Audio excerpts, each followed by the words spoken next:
Take the exit. Turn right into the drive-thru. Nope, I'm making dinner tonight. You don't have time. Josh has practice. Oh, that's right. I'll just get a salad. And fries? No, just the salad. But salad cancels fries. Salad only. Fries. Salad. Fries. Food noise isn't fair, but Mochi Health is. The affordable GLP-1 source that puts you on the road to successful weight loss. Hey, can I get the... Fries. Salad. Sorry. Learn more at joinmochi.com. Mochi members have access to licensed physicians and nutritionists. Results may vary.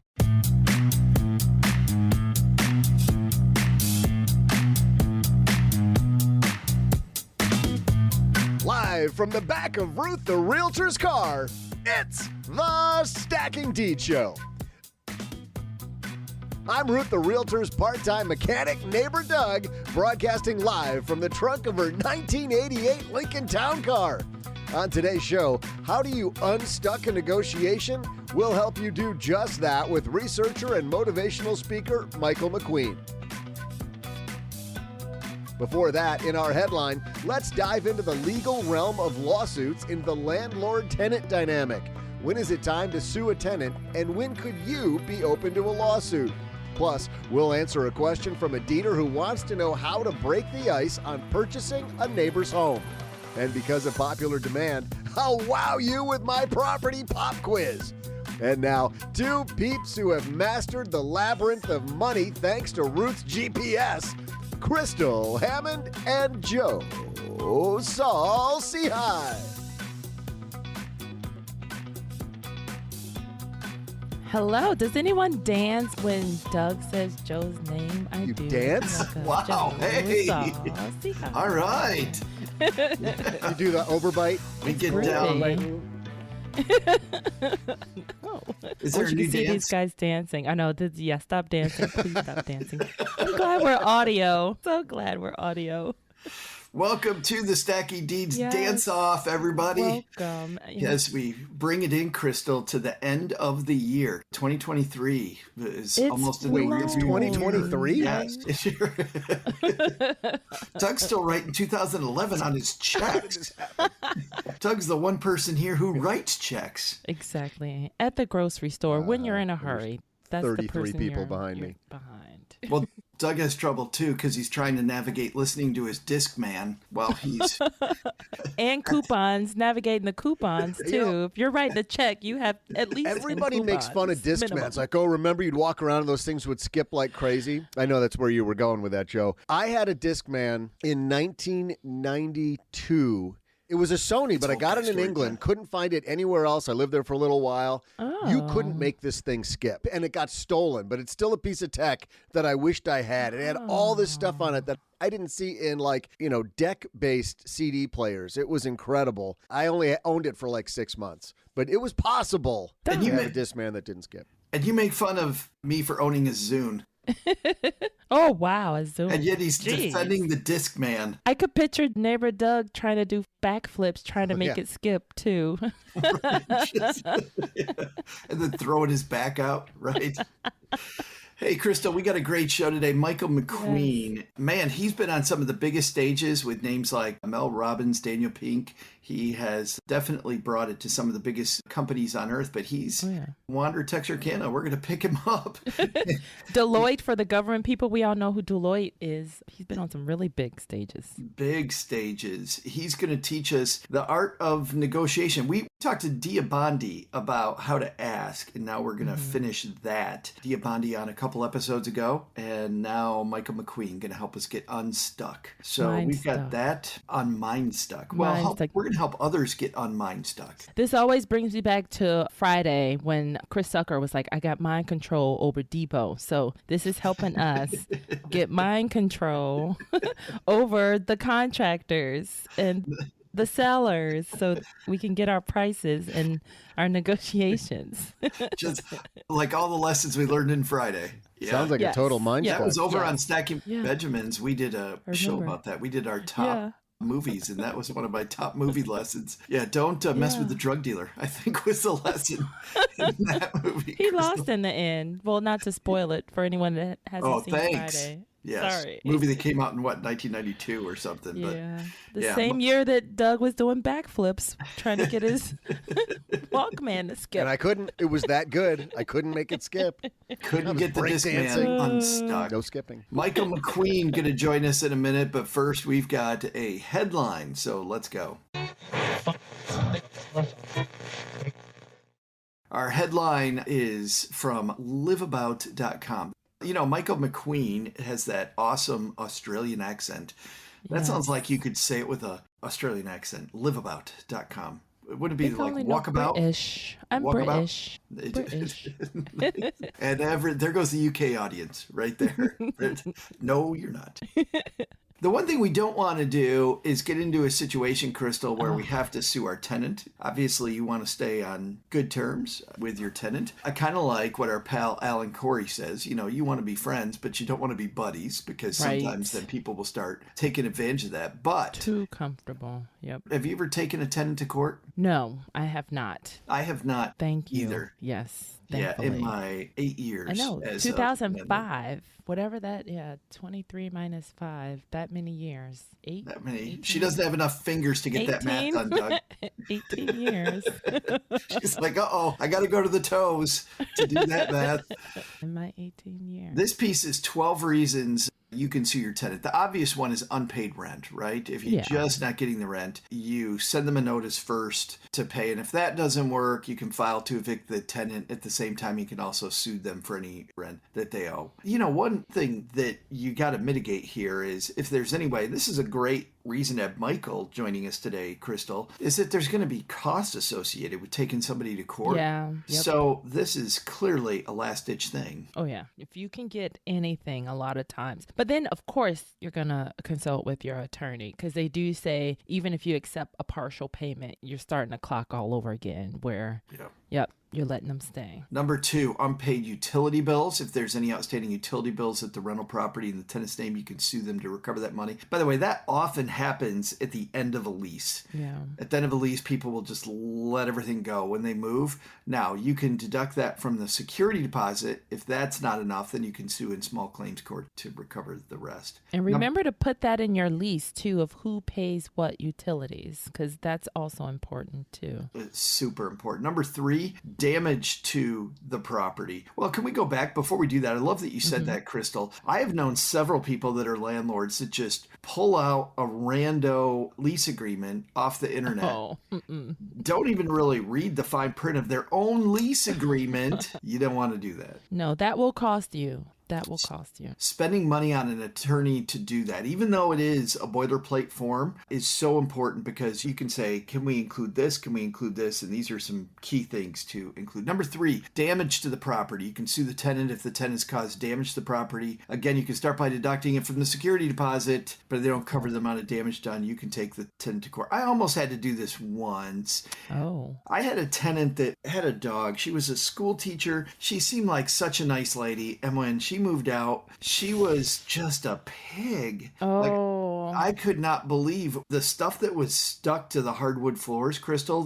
Hardwood. Oh, and I don't know what we were cleaning up. Gross stuff on the hardwood floors. Yeah. See, that's why a lot of people have the no pets policy, and then a lot of people lie about having pets. Well, that was the other thing. She was our first tenant, and she was so nice. She said, oh, man, I have this little dog. And so I added like $150 a month to her rent and said, you can do it. Well, here's the thing. I had to redo all the floors, all the hardwood floors, because that dog with his nails just wrecked my hardwood floors. Thanks. Number 4 on this list is unapproved alterations to the unit.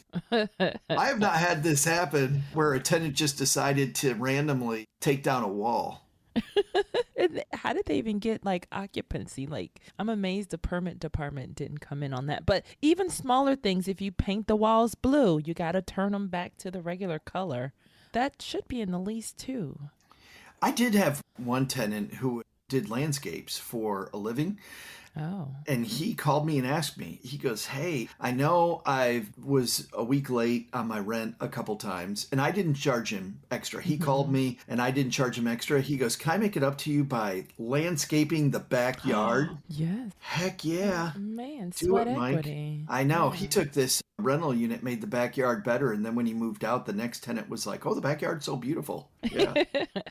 You know why? Because I'm a genius.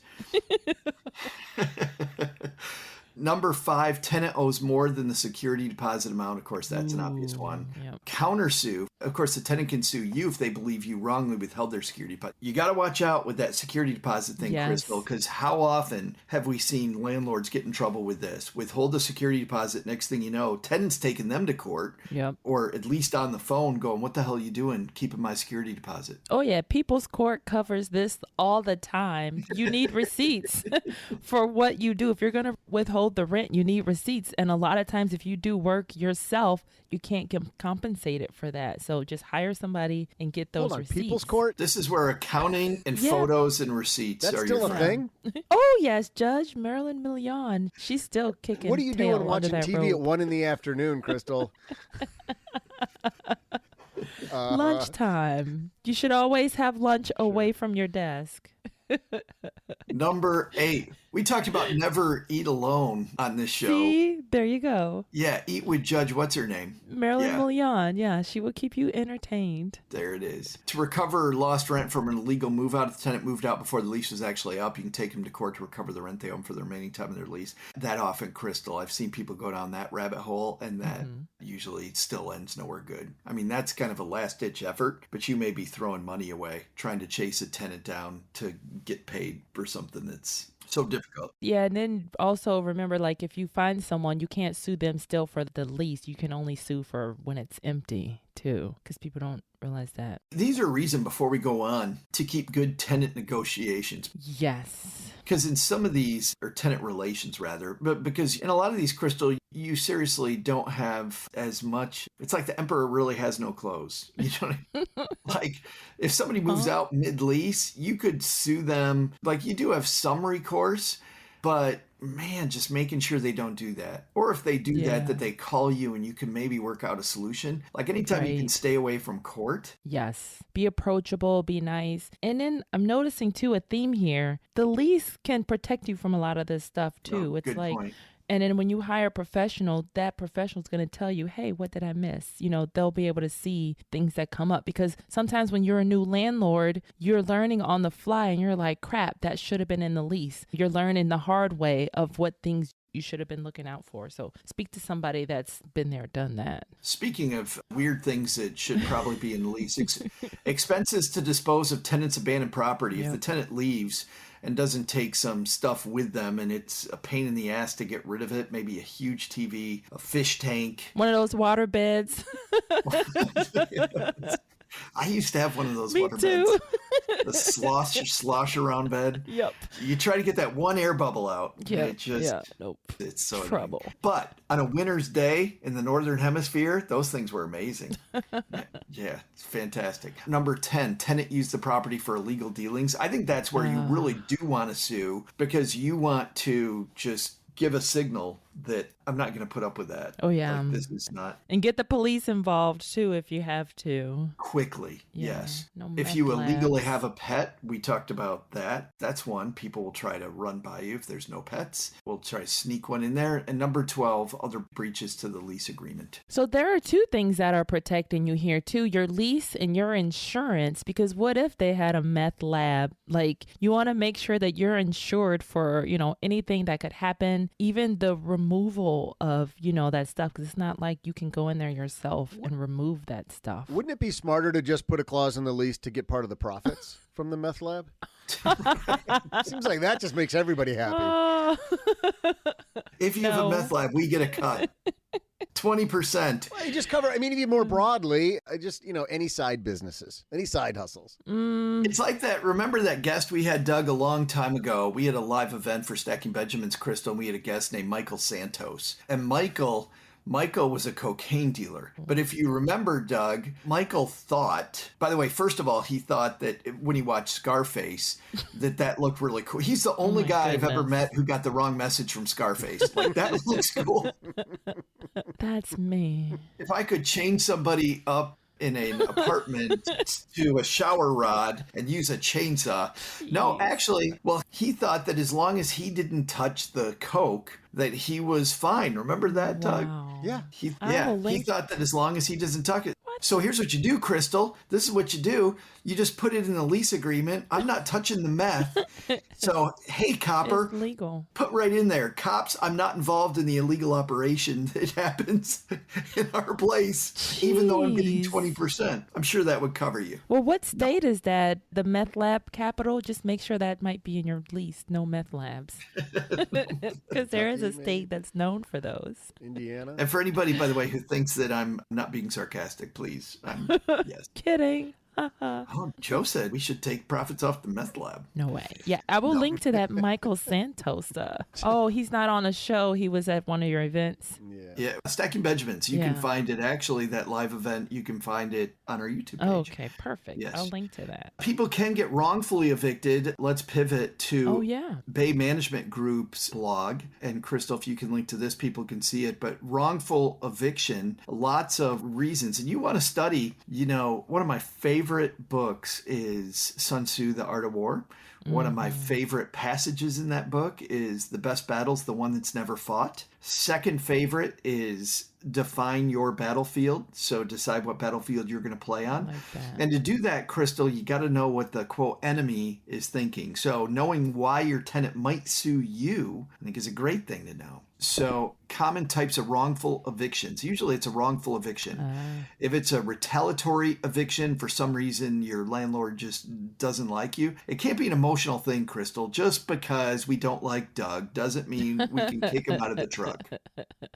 Ooh. Number 2, not following state eviction procedures, which should light a light bulb, Crystal. Your state probably has an eviction procedure. Oh, yeah. I know that personally, I've almost sued a landlord. This was years ago. I actually went to the Illinois Tenant Association and they legally got me out of my lease. But even for tenants too, if there's something that deems the property uninhabitable and that'll be on your lease, you can get out of your lease if it's not inhabitable, but you still have to pay rent and escrow, and the landlord won't get the money till they fix whatever you need fixed. But you can't just not pay rent because you are living in a place. They're giving you what you need, a place to stay. So you have to pay your rent in escrow, and then once they fix it, the escrow court will release the money to the landlord. But that's another thing to look out for tenant. Taking possession of your rental property. Oh, yeah.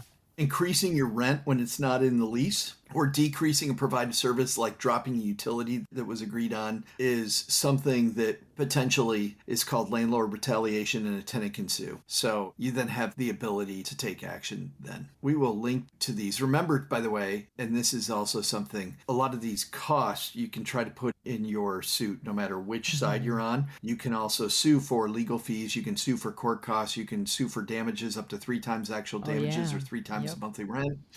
Punitive damages, depending on your state regulations, return of the entire security deposit.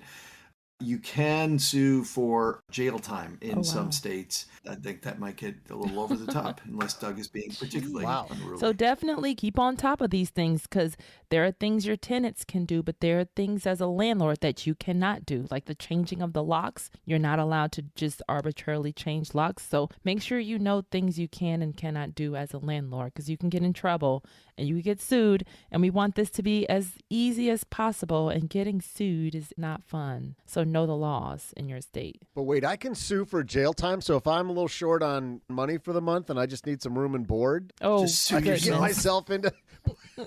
Fantastic. God, I knew I would. I'm just not going to pay my rent for a month. I dare you to sue me. I dare you. There. Yeah. Coming up next, Michael McQueen is a researcher, a motivational speaker. His books have been on the bestseller charts around the world. He's from Australia. He has been touring the United States recently, and he is a guy who knows how to, in a negotiation, how to get people unstuck. We're seeing in this political climate, Crystal, people say, no, this is what I believe. And the more you show them evidence, right, that maybe the other side of that argument might be a better spot, people dig in. People don't change their mind. How do you get somebody to change their mind? How do you get a contractor to change their mind? How do you get a tenant to change their mind? How do you get a city official to change their mind? Michael McQueen is going to help us with that. But first, Doug, I think you've got a pop quiz. Sure do, Joe and Crystal. Hey there, Dieters. I'm Ruth's wrench-wielding repair guru, neighbor Doug. And today is an important date in history because on today's date, way back in 1642, a year or two before Ruth was born, ow! Ruth, it was a joke. God, I hate it when she brake checks me. I'll rephrase. Way before Ruth was born, on today's date in 1642, I said way before, Dutch navigator Abel Tasman spotted the South Island of what modern-day country, believing later that he'd found the west coast of a hypothetical southern continent. Almost like the time Ruth thought the city dump was an art sculpture garden. Kidding again, Ruth, kidding. I'm kidding. I'll be back right after I readjust the tire repair kit back here.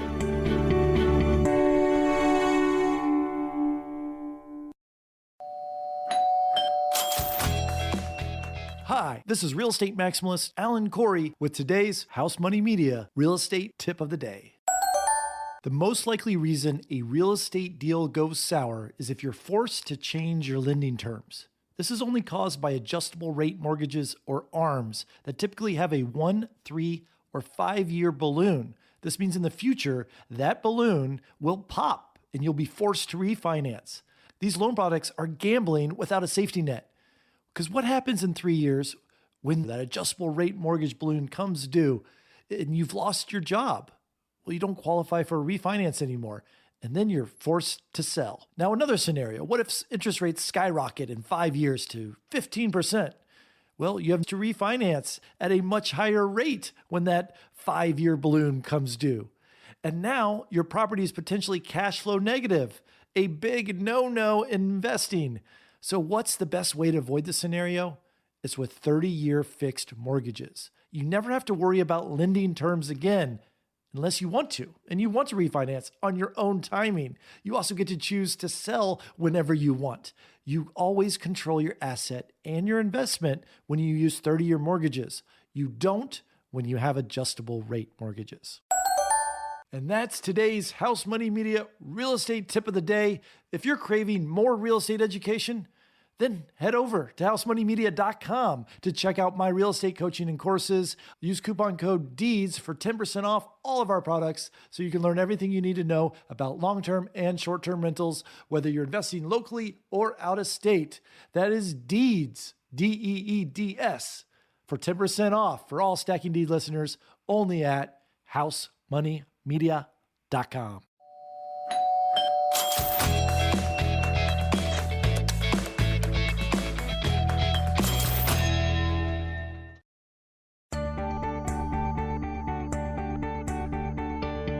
Hey there, Dieters. I'm Texarkana's favorite backseat driver, Ruth's mechanic, neighbor Doug.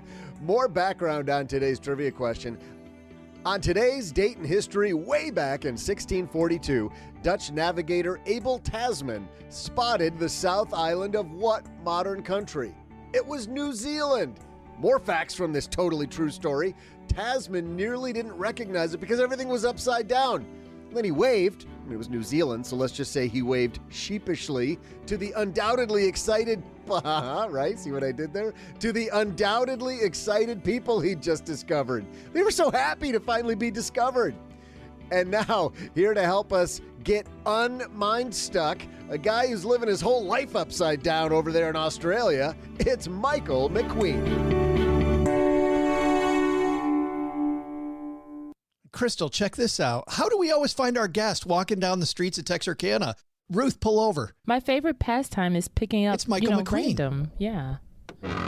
Welcome. Michael, come on in, man. How are Let me scoot you? over. Let me move. Let me scoot. Hello, you two. Lovely to finally connect in person. This is great. Yes. I am so happy you're here with us, especially, in America, Michael, we have an election year coming up, and it reminds me every year that we're all very mind stuck. So perfect time for us to talk to you. Let's frame this, Michael, the way that you do at the beginning of this project, because I think it's such a great way to introduce this topic of us being mind stuck. And maybe in the grossest way possible, by the way, you meet a woman at your son's daycare, and she has this interesting profession. Can you tell us about her? Yeah, so she works for one of the water utilities, and what they're doing is actually rolling out the idea of recycled or purified drinking water that comes from wastewater. So that's a nice way to put it. That what we flush down the toilet and down our sinks gets purified and then comes back into the drinking water. So as you can imagine, and even looking at your responses there's that sense of disgust. Like, do I really feel comfortable with this? The thing is, this has been happening in multiple parts of the world for years, and it's proven to be super effective, super safe, all the rest of it, very pure.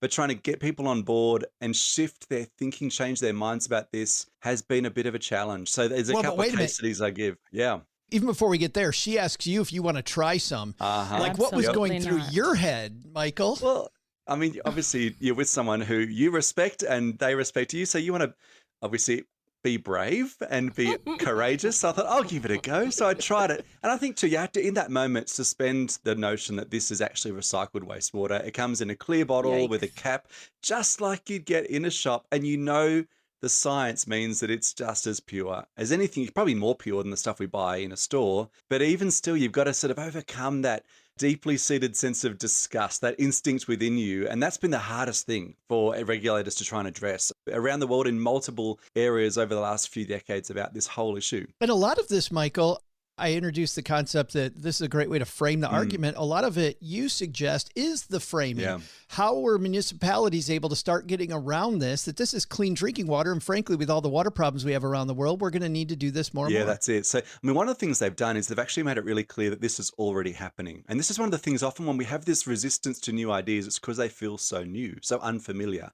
And the uncertainty is the very thing that makes us go, I don't know this, I don't feel safe, so I'm going to dig my heels in, even though probably the logic makes sense. If it doesn't feel familiar and safe, I'll just reject it outright. So what they did is they made it really clear that most people living on river systems where their water system is being fed by a river, you are already drinking recycled water. I mean, that's just the way it works. So the adage in the industry is, get this, water goes through 7 sets of kidneys from the point where it falls as rain to when it's evaporated again. And Crystal's face speaks volumes right now. And so just that sense of people going, okay, wait, so this is not a super new thing, firstly. What they also did is some really fun stuff. They developed a range of beer, like a beer range craft brewed beer that was made using recycled water. And it was great beer. It won all these awards. So just reframed this as something that, again, felt familiar, felt accessible. It wasn't weird. And that's half the game, is really getting around that sense that people have that fear of things that are unfamiliar or that make them feel like there's a lack of certainty associated with whatever you're suggesting to them. I think people would be okay if that were the explanation of that's how Dasani tastes. And it's probably potentially true.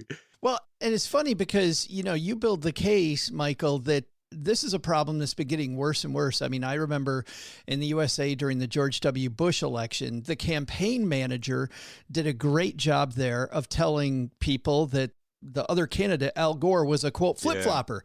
It wasn't that he changed his mind about something or had his mind corrected. Like, more and more, it feels like we come up with an idea in our head of what we think is right.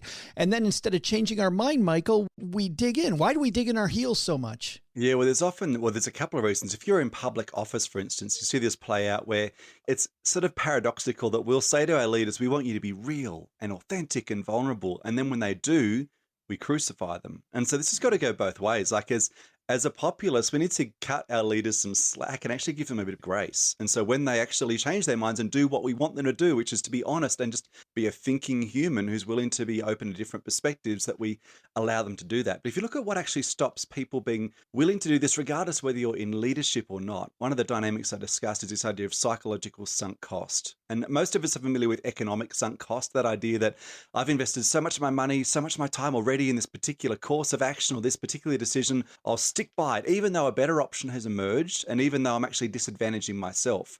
That dogged determination kicks in. The same things happen psychologically. When we've had a certain mindset or a belief that we've invested a lot of ourselves in and we've become an advocate for, our reputation is now tied to this. Our ego's wrapped up in this. It can be really tricky to walk away from that or walk it back, even if a better idea has emerged. And even if, there's something that we go, actually deep down, I really should change my mind, but we often feel ego bound. And so that's half the challenge in changing someone else's mind, is creating a safe environment where they feel they can change their mind without having to admit they're an idiot. And yet, sadly, that's sort of the dynamic we so often set up for people. I want to ask in a moment how we do that. But before we get to that, I'm wondering, as you're talking, just about how decisions get made, because, we say, Michael, I'm going to sleep on it, right? Crystal, I think I'm going to sleep on that. I'm going to, Ruth's taking us around looking at properties and we go, I'm going to sleep on it. And yet you write that we make opinions very quickly, like very, very quickly we make an opinion. And then what happens? Like, how does that all work? Yeah, and understanding this is really important, because we've had this assumption really probably 4 centuries now that humans are fundamentally reasonable and rational. So if you just give people enough reliable evidence and data, they'll eventually come to their senses and see the light and change their minds. That's not, of course, how it works. In fact, the opposite dynamic plays out. So when someone's got a very fixed or rigid view, the more evidence you expose them to, the more they double down, the more they lock their mindset in rather than opening their mind. And so if you look at what actually happens in our brains, and we often use this term, of 2 minds about a decision. And we use that term to describe being indecisive, but there's actually some real truth in it. So there's actually 2 very different minds that we're in at any moment. As you're engaging with someone else, be it in a personal context, in your family, or in a work context, professionally, you've got to realize which mind you're actually trying to change. Because the first mind that we tend to be in, or we assume we're in all the time, is our inquiring mind. That lives at the front of our brains. It's the logical, rational bit. And we'd like to think we use that rational, logical mind for most of our big decisions. The truth is, we use it for 5 to 10% of our thinking and values formation. So where does the rest of our thinking happen? In a part of our brain I refer to as the instinctive mind. And that's that limbic system part of our brain. Fight and flight processes emotion. It's very impulsive, very reactive. And so how to speak to the instinctive mind is a very different story to the inquiry mind. And yet most of us, when we're trying to sell an idea, we give all the logic and evidence and data and the pie charts, and we wonder why it's not working, because we're appealing to the wrong mind. Well, the 2 minds you did, and you gave a lot of examples of that, of even how ad agencies come into play with those 2 different kinds of minds. So how are we talking to, like, when we want to get someone to see our point of view, which one of those 2 should we play to? Yeah, and it's important because you sort of need to play to both, but it's the sequence which matters. So you want to speak to the instinctive mind first, because people typically retrofit logic. They make a decision, and it's not even necessarily an emotional decision. Sometimes it's an intuitive decision. That idea, my gut feel this is the right thing to do. A lot of that thinking happens in our instinctive mind. And then what we want to do is we want to overlay logic to justify the decision we've already made. And so the key is, if you want to really, sell someone on an idea or a product or a project, you've got to appeal to the instinctive mind first, and then give them the logical reasons afterwards that essentially seal the cognitive deal. They make people go, you know what, I have fully decided now. But the other way around, if you appeal to the inquiry mind first and give all the logic and evidence, it's almost like you disengage the really gutsy part of the way our brain works. You disengage that instinctive mind, and people start getting all analytical and often don't engage emotionally at all or even wholeheartedly, and therefore really never get to a firm decision. And so you've got to start with the instinctive mind and then move to the inquiry mind second. Am I getting this right, Michael, too, that it might help to talk to somebody over a cup of coffee? Like, if I want to change their mind, a cup of coffee, the science of coffee might help make my case? Yes, that's interesting. Caffeine actually makes us more gullible when we drink it, and it actually makes us more persuasive when the other person we're speaking to is drinking it. So next time you're sitting down with someone and you say, let's grab a coffee, and they drink the coffee, okay, and you don't, or vice versa, be mindful. Like, I'll just have a water and you can have coffee. Bear in mind, there might be a play that's playing out here, because caffeine does make us more open. It's almost like it sets Wow. the defenses down of our instinctive mind. But there are a whole lot of other things that play into this too. In fact, one of the bits of research I fascinating in this book was looking at how our brains build trust, because trust is the essential first ingredient for influence. Until we trust someone, our instinctive mind is up. Like the guardrails are up, we're skeptical, we're cynical, we're looking for holes in their argument, and we're not willing to actually listen. And so if you look at what builds trust, and a guy named Paul Zak, who's a neuroeconomist based at Claremont University, he suggests that the key in this is you've got to essentially match the vibe of the person you're engaging with. And so that can be sometimes, and you've probably heard the advice like I have, match the person's body language. And if they cross their legs, you cross your legs. If they scratch their ear, you scratch your ear.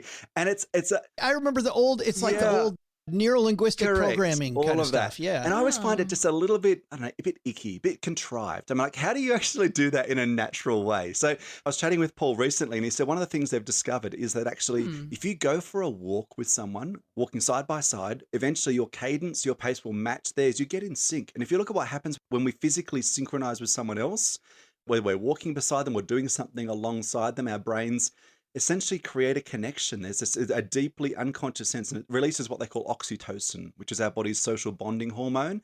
And when that gets released, that's when we're far more open and willing to consider and listen, because that's where trust is built. What if somebody has, you go over some of the ways we make decisions, and one of them is using our intuition, right? And Michael, I've been in more than one discussion where somebody goes, oh, my gut says I shouldn't do this. Like, how do I fight against this gut feeling? And what's going on in our brain when our gut tells us something? Yeah. Well, the first thing you want to do is not diminish that, because, we can all think at times in our lives where we didn't go with our gut instinct and paid a heavy price, because our intuition is really, really powerful. And if you look at, I don't want to get into the neuroscience too much because it can be a bit boring, right? But if you look at the instinctive mind, it's not just in our brains. And that's a really important distinction, because our instinctive mind is taking cues from our bodies, from our gut, from our heart. In fact, the heart and the gut both have an intrinsic nervous system that essentially has neurons similar to the way our brain does. And so we often hear about the brain-gut connection, that idea of, your gut is picking up on stuff that is so deeply unconscious, your brain's not aware of it, and it's informing the ideas you're having. And so sometimes when you go against your gut, it's a dangerous thing, because your gut's telling you something you need to listen to. And so people have that sense of, my gut's not sure on this. You need to firstly give them permission to go, listen to that. That's actually really important. And sometimes just allowing them to feel that's a valid thing is what they need. Give them space and time. And it might be a case of, and we talked about this before, just sleeping on it. If people feel rushed, like they haven't arrived at a decision themselves yet, they're feeling like they're being coerced into doing something, even if it's the right decision, and eventually they'll get there on their own, you need to let them get there on their own. And so I think that's one of the things, you can't push people too quickly or negate that gut feeling. And in some cases, get them to tease it out, to talk about, what's that feeling like for you? Or what are some of the concerns you might have? Or even what were some of maybe the expectations you had that this doesn't feel like it's meeting? Because what's interesting is when people start speaking that stuff out, they realize that they actually didn't have any expectations, or maybe their expectations were wildly off. I mean, you think about this with price. When someone says it costs too much, and fair enough, it may be sort of out of your budget. What sort of price point were you expecting, just out of curiosity? And when they start speaking it out, even they themselves go, gosh, that's a really ridiculous price. Of course it was never going to cost that. But I never realized I had an unrealistic expectation until I got a chance to say it out loud. And so asking questions draws people out, gives them that safe space, and it's got to be a safe space. You can't be asking questions to catch people out, or it can't be that sense of I'm using a play on you, I'm trying to manipulate you. It's got to be a genuinely curious, open question, and then giving them space to think out loud. Some of those are the best ways to diffuse that reflex of fear that may be a valid gut reaction, or may just be that you just feel uncertain and you need a bit of time to talk it out. I love that too, what Michael's saying, Crystal, because so often I feel like if we just are able to clarify our messaging and just talk more on a deeper level with people. I mean, I remember when Dr. Seth was talking about building communities with us, dealing with people in communities, like getting to know people on a little bit deeper level. Like your gut might be to not trust you, and that could be 100% right, because we just don't know each other well enough yet. Yeah. And your gut also is where so many prejudices live. So many of our unspoken prejudices that aren't serving us well and aren't serving the community well. And one of the great things is the more you get to know people and there's that sense of real honest openness, like prejudice or bigotry never stands the test of intimacy. When you get to know someone, like really know them, it's amazing how all of those superficial reasons you have for not liking someone or not trusting someone start to fall apart. So sometimes this is tricky. Knowing when and when not to listen to our intuition is really hard. It requires a lot of discernment. And this is where you need to get to know yourself. What are the times where you need to listen to your body and when shouldn't you? And one of my tells I've discovered over the years is whenever my hackles go up, like the back of my neck, I can feel my hair go up and I get that hot feeling. I've just learned to stop. Don't say what I'm about to say. For me, that's one of those deeply unconscious, whether it's emotional or spiritual or physical, whatever it is, it's that somatic knowledge. I just know that I'm about to say something that I could fully defend and justify, but for whatever reason, it's not the right thing to say at the right time, because the right thing said at the wrong time is the wrong thing. And so I've just learned over the years to trust that intuition. And hopefully I get it right most of the time. Sometimes I just still barge on in and say it and then regret it afterwards. And we all have those moments. Yeah, you cannot eat your words back. But this also goes back to because not even as far as a prejudice, it's like a price prejudice where you're you're trying to scam me or something like that. And it seems like what you're saying is the more talking you do, the more features you list. Be like, hey, what about this price? And I'm giving you, and you're spelling A through Z, what part about this price is A through Z not worth it for you? Or you don't see the value in all these things. So that does make sense that asking these additional questions or just having a dialogue or even listing all the features of the why seems like it's just as important. Yeah, certainly. And that can be part of the solution, but it's also, if you're in the position of, for want of a better word, selling, and we're all selling. We're selling ideas and values and viewpoints and products and services all the time. So, but if you're in that position of you're the salesperson for whatever this perspective or idea is, the best thing you can do is approach that with a posture of openness, vulnerability, self-deprecation. Like when I speak to financial advisors, for instance, most times when they're sitting down with a new client, what's going through that client's mind? How do you earn What's in it for you? How does this actually, what do you win from this? That's a big one. Correct. And so the best thing to start with when you're sitting down with someone and go, hey, so you're probably wondering how this all works. Where do I get paid commission? What sort of commissions? And you might say, I don't really need to tell them that because it's on all the terms and conditions. Hey, firstly, no one reads them. Yep. Secondly, this is an opportunity for you to be trustworthy and open and vulnerable. So the way this works is I get paid commissions on blah, blah, blah, blah. But at the end of the day, my goal, and the only reason this works is if you're happy and you tell other people, that's how my business works. This is a word of mouth game. And so it just even being upfront and calling that out sets their mind at ease. It starts to address some of those intuitive fears. And interesting, some of the research I looked at in the book was this guy named Kip Williams, who's a social psychologist. And he did research looking at when juries in court cases started to favor one side's argument over another. And what he found is that typically what happened is one attorney came to the table essentially with, really honestly, in a self-disclosing, self-deprecating way, information, evidence, detail. So they worked against their own case. It's like, well, okay, you're going to probably figure this out. So I'm just going to tell you, these are the things that we're sure about. Here's the stuff we're not sure about. And what's interesting in that very moment, what it did, and this is the key word, it disarmed the other party. So instead of that jury sitting there and trying to look for all the holes, look for the arguments, by you being upfront saying, hey, this might not even be the right thing for you or whatever it is, just being self-deprecating is very disarming, but it also communicates to the other party that you are fair-minded, open, honest, trustworthy. And I think the more we can lead with that posture, rather than trying to put this well-crafted, well-curated facade together and have every argument in our favor, if people only hear one side of a case, they're always naturally thinking, what's the other side you're not telling me? So, hey, just bring it up, be upfront with them. And so these are simple things we can do that essentially allow the other person to feel safe with us. Now, this can't be manipulative. It's got to be honest. You got to be real about this stuff. It can't be the script that you roll out to win trust, because that's the antithesis of what we're talking about here. But just be real with people. And this can be just as effective if you're dealing with a teenager at home. As the parent, you don't have to be right or perfect or all together all the time. When you stuff up, admit it, say sorry, acknowledge your weaknesses. This is one of the most powerful things we can do if we're going to build the sort of trust required for influence. I think on two fronts, Michael, those super help us when we're speaking to homeowners that maybe might want to sell their house. They might not want to sell their house. Also building a team of contractors to work with. I think that helps. There's another negotiation we do where people are often mind stuck. And I mentioned we have an election year coming. Yeah. But Crystal's in the middle of a development right now. Often we have to talk to city officials. We have to talk to area officials. There are two areas where you write that people really dig in, and it's around identity, right? We get very tribal about our politics, and ideology. No, this thing that you want to do, Crystal, doesn't jive with who I'm telling the world I am as a politician. Yeah. How do I uncouple what I'm arguing from either ideology or identity when it comes to dealing with elected officials? Well, firstly, identity is such a deeply seated thing. And so trying to work against that is tricky. What you want to do is frame your idea or your perspective of your project in a way that is congruent or allows that person to feel that it is congruent with who they are and what they're about. Now, that is sometimes tricky, but essentially you want to make it seem relevant to who they are. Because if you're trying to fight against someone's deeply seated sense of their identity, that's going to take a lot bigger process, particularly when they're in a public sort of role. And so Jonathan Haidt has done some great research on this, looking at what he calls the 5 moral foundations. So essentially, what are the 5 ways that we form our value sets and our identity? And if you can frame an idea in terms of one of those core values or those moral foundations, the person's going to be far more open to what it is you're suggesting. So that's the first one. But I think also what you need to really do is realize that people aren't afraid of change. And this goes against so much of what we've been told for years, that people are just inherently afraid of change. If you look at the most recent years from a neuroscience perspective, that's not actually the case. What people are afraid of is loss. And so what are people most afraid of? If they're afraid by considering what you're suggesting, by changing the way they do things or changing their mind, they might lose. And the 3 big ones, certainty, power, and dignity. And the moment people feel that what you're suggesting to them will come at the cost of one of those 3 things, that's when they dig their heels in, even if they think deep down what you're suggesting is a good idea.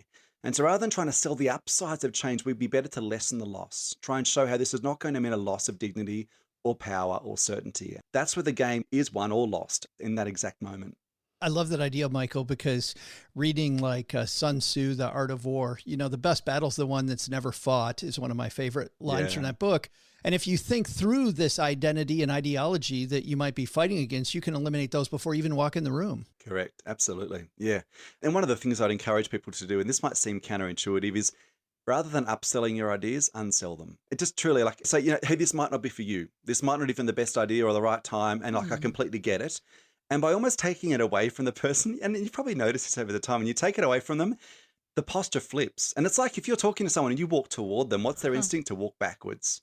And yet there's just something about by you taking it away from someone, you essentially give them the opportunity to opt in and feel like they are in the driver's seat. And I find this even from my work, as a speaker, my work is conferences. Any day of the week, somewhere in the world, I'm speaking at conferences. When clients will ring up to book me to speak at a conference, there are times when I'll know it's not the right fit. I'm not the right speaker or it's not the right industry. I can think of someone who'd be a better fit for you. And I'll tell you, 9 times out of 10, when I say to the client who's rung up to inquire, you know what, thanks for thinking of me. I actually don't know if I'm the right fit for you. I can think of someone who'd be better. The whole conversation flips and it's they start to sell you. I'm like, no, we really think we've done our research. We actually think you'd be, and it's just me being honest and being transparent. But it's funny how when that call started, they were expecting me to sell myself and why I'd be a great fit. Just shifting the posture changes the whole tone of the conversation. We barely touched on, Michael, I got 87 more questions, but you know what? If people want to go deeper, you just wrote a book on this topic called Unstuck, Mastering the Art of Changing Minds. And I think it's available everywhere. It is. It's available everywhere. And there's details online at mindstuck.net as well. But yeah, it's a lot more in there we haven't gotten to. But yeah, that's the challenge. This is a big issue and it's an important issue, particularly politically and socially. And we are so divided. And it's such a shame because that tears at some of the foundations of not just democracy, but the way our communities work. How do we get better at disagreeing without being disagreeable? And that's a big part of my vision for this book as well. Well, what I found very impressive and that I love, Michael, was just getting behind how, and as you've already detailed in just a few examples today, how many of our assumptions are just so wrong and we go at it. The idea that we're rational and behavioral economists now proving, nope, we are the furthest thing from rational. In fact, actually one more thing, and I don't remember what this was, but you did point out, everybody here has a picture of Warren Buffett on their wall somewhere, right? Being money geeks. Yep. What you said, Warren Buffett only displays one of his diplomas, I think? Yeah, it was his diploma for doing the Dale Carnegie Persuasive Communication course decades ago. And he would say to young people that he was mentoring or working with, if you can just figure out how to influence others effectively and with integrity, your professional value jumps by a huge proportion because it's one of the most important skills. So the headline data is we spend 40% of our days trying to shift or influence the decisions and the thinking of others. And yet we're actually not very good at it. And that's really the goal of this book, is to hopefully fill that gap, give people some tools to be able to do this far more effectively. That brings up a good point too. My mortgage broker, when he told me how much he made based on what my down payment was, he probably made the most off of me that one year that he said that. Because if he said that earlier, Yeah, you know, absolutely, it's for like, sure. hey, I want to help you because you're helping me. So yeah, it's like that makes a difference. Michael, thanks a bunch. We're going to drop you off here at the Sonic if you don't mind. It's a pleasure. Thanks so much for the ride, and thank you for the conversation. I hope that was helpful. Definitely. Thanks again to Michael McQueen. You know, so important. I think the first thing in any argument, and this is kind of assumed by Michael's entire discussion, Crystal, is having some empathy and exploring where the other person is. Like, how often have you been in a conversation, you're like, oh, I didn't even realize where the other person on the other side of this discussion was, like where they're coming Yeah, from. and like I said, he said match the vibe. So you're matching the vibe of the person that you're negotiating with. And I like that he said what is it? How do you say that? Self-deprecating humor. That usually like that Self-depreciating. self-depreciating. Yes. I think that's a new tax law. I would love to depreciate myself. Yeah. Your accountant goes, what are those lines? Oh, I'm depreciating myself. But that humor, it usually like it breaks the ice too. And it, you know, it brings you down and it opens a level of vulnerability. You are that's struggling. needed, you know, but that level is needed like for a negotiation because you're friends, you know, you're getting on the same vibe. You're coming up to the same cadence. He did mention that too when you're walking with someone for so long. So you're matching their vibe and they're like, okay, I'm connecting with her. She'll be a good person to do business with. She's not trying to screw me over. Let's do this. And then understanding that you're fighting against somebody's ideology, you're maybe fighting against their identity, and decoupling whatever you are doing from that. Again, knowing what battlefield, to use my Sun Tzu language, to know what battlefield, if I'm fighting this battle on, I can avoid it by going, okay, I'm going to shift this away from this being an ideological argument. This has nothing to do with your politics, Mr. Alderman. This is something over here instead. Yeah. Like benefits. Decoupling that. Yes. Because he said you have the two minds, the inquiring mind and the instinctive mind. And the inquiring is like the logical. Number 2, obviously, is the emotion. And 5% is really the logic. So you really need to, you know, you speak to number 2 first. So you want to, it is, even ads, they speak to emotion first. Oh, because even earlier, before we started talking, we had extra time, so I was showing them my advent calendar. I love advent calendars. I have one from Trader Joe's, one from Target. I usually buy the one from Whole Foods too, but they had this energy, like that stuff that I just love. Did anybody else just notice that Crystal became 11 years old? Yes. Just like all of a sudden, Crystal goes from a mature real estate investor to an 11-year-old. Most of us get ours from the liquor store, Crystal, but you get yours from Trader. Just all excited. I love it. This stuff is fun, but you're using more adjectives and, you know, so you're appealing to the emotions of, hey, this is good, the benefits, you know, of, you're not saying, hey, you know, I want this at cost. You're more selling some benefits of, hey, we're going to keep working together. You're going to make more money. This is where you're going with your negotiations and unstucking their mind. Like you're in it for the long game here. I just know now, Doug, if we want to unstuck Crystal, just bring over an advent calendar. One with good chocolates like, would work. What else? It's the middle of May, and I bring an advent calendar over. Crystal, that's just a bag of Snickers. I know, but I'm counting them down. Yes. Twix. Make it Twix. Hey, let's take a call. Hello to Ruth's rotary phone right there. We just got a text message from Chester. Chester has a reverse mortgage question. My elderly neighbor passed away. How do I find out who holds the reverse mortgage and how do I establish contact to buy their property? Crystal, that's a great question. Chester, what do you think? Thanks. So the first part of the question is, how do you find out who holds a mortgage? You can even look this up for any property. Even if I want to know how much Joe owes on his home, I can look that up. Every state or county is different because I know in Chicago, you go to the CCRD, the Cook County Recorder of Deeds. You can go to that website, type in an address, or you may need the property PIN number, but they'll let you know what all the mortgages are on a house and what lender holds it. You can also use this to even look for negotiating because you can see how much someone owes on the property for negotiation too. So that is the first step, is to go to your local, find out who records the deeds, because when you get a mortgage, it is recorded. So unless they paid cash and there is no mortgage, but he knows that it was a reverse mortgage, then that's how you would go about that first part. What's exciting here too, in the second half of this question, Crystal, about establishing rapport and figuring out who to talk to, it is important here to do that fast, but to also do it very respectfully.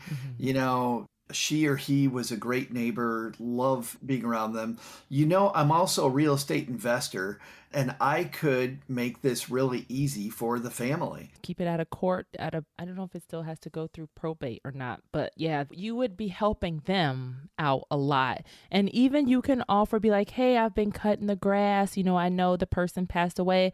I've been cutting the grass, you know, just to make sure you guys don't get tickets, or doing like little maintenance, raking the leaves. I know they don't get snow, but you know, you can, you know, talk them up about all the things you've been doing around the property, you know, to keep it manicured and taking care of it. And even if you have neighbors that are alive too, offer, and you want to, you know, break the ice on potentially buying, offer to do something nice for them too. Like, you know, bring in the trash bins, or, you know, I saw it was windy today, you know, so I moved XYZ. So definitely do that with respect and, you know, be nice about it. Cause you know, there was a time where they backed into the wrong garage and then the person started shooting. So make sure they're nice, warm, and approachable people too. And I think that's the first place to go if you don't know the rest of the family. Look at the obituary. Most often a family will post an obituary and will say they're survived by this person, this person, this person. Yeah. And then it's just a matter of Sherlock Holmes searching for their address, their contact information, and then respectfully saying, hey, you know what, I can help you avoid realtor fees. I can make you a good offer on this house. At the very least, I'd love to be considered, have an opportunity. If you're going to sell the property, I'd love to be considered. Or even, and if the funeral hasn't happened yet, you can send flowers. They may send a thank you note. So that's another thing. I'd avoid saying something at the funeral. I'd avoid the eulogy. Right. So you get up there. Don't be like, hey. Like, anyone want to speak? Does anybody have some thoughts about Edna they'd like to say? Oh, I do. Yes, Edna lives in a great house. It's a fantastic place. It's a 3-bedroom, 2-bathroom. I probably list it for $289. Don't go there. Yeah. Thanks for that question, Chester. Crystal, people got questions for us. How do they ring Ruth's Rotary? Yes.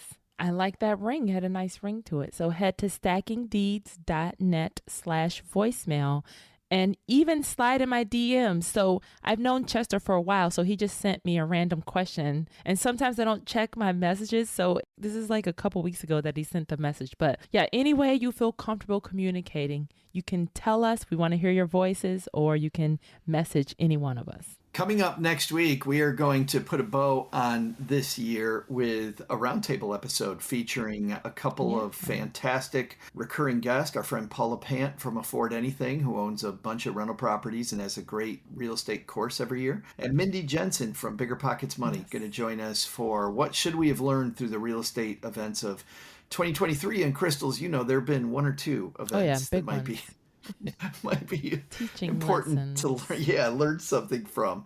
If people want the show notes one more time, where do they get it? Head to stackingdeeds.net/show notes. They're written by me, so you will get a good recap. And I'm going to put the Friday, in case you haven't seen that movie, I'll put a link to where to watch that and all the other fun stuff we talk about in the show notes. Dieters, here at the end of the show, we need your help. A couple things. Number one is, if you know somebody who's a real estate investor who needs some positive reinforcement in their corner, please tell us to your friend. And another way to get the word out is when people leave us reviews, often the algorithms out there will, for a short time, will show us to more random people looking for real estate help. So please review the show if you can. But then also, finally, we are also looking for trusted partners for the podcast. If you know a business that a lot of real estate investors, real estate professionals use or should use, or you're affiliated with one, contact us. Joe@stackingbenjamins.com is me. Crystal? Oh, yeah. I'm at Condo Crystal in the internet streets. Yes. Either one of us. Write to us and say, hey, I think I have a fit. And we could talk about maybe having you be a sponsor of the Stacking Deeds podcast. Yeah. Okay, or reach out to neighbor They don't Doug want any, at junk in my the trunk. trunk, junk They in don't my want trunk anybody reaching at out to me because they can't trust what gmail.com. I'm going to say back. I just think it's pretty funny that Doug demands that he get included in that after he said we should get a cut off the meth deal. I just want to bring, just want to bring Take that up. advice, yeah. Speaking of Doug, what's on your to-do list after we finish today's episode?